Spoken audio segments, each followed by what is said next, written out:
We are now seeing new video tracking the movement of Jorge Gomez, a man shot and killed by Metro police during the George Floyd protests in June.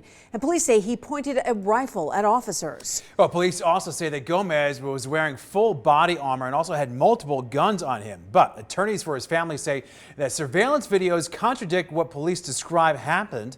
And 13 Action News reporter Jeremy Chen right now is live with why the attorneys are calling for accountability and also what a former police officer has to say. Jeremy.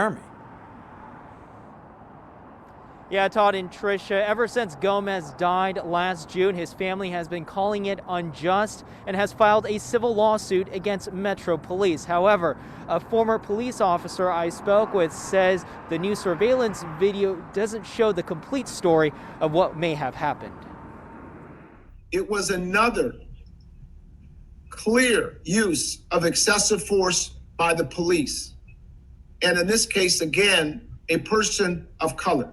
Attorney Dale Galipa calling for accountability in Jorge Gomez's death. Gomez was shot and killed by Metro officers in June last year during the George Floyd protests. Police say he pointed a gun at officers before he was shot. Galipa says new surveillance video contradicts that idea, saying he was running away from officers before he was killed. He's shown here being hit by non-lethal beanbag rounds before continuing to run.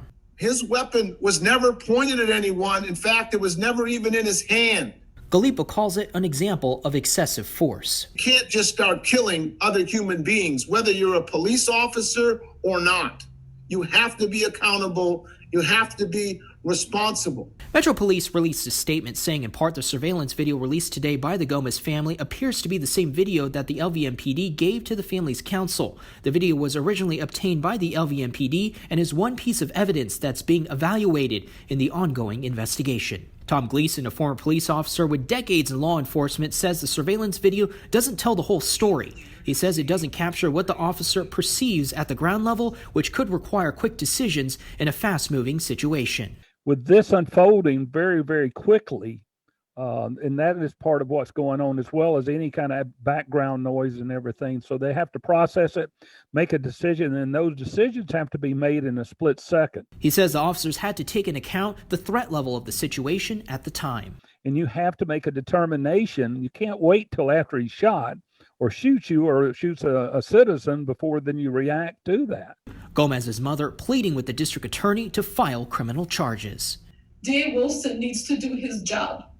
And his job is to prosecute cops that are not abiding by the law.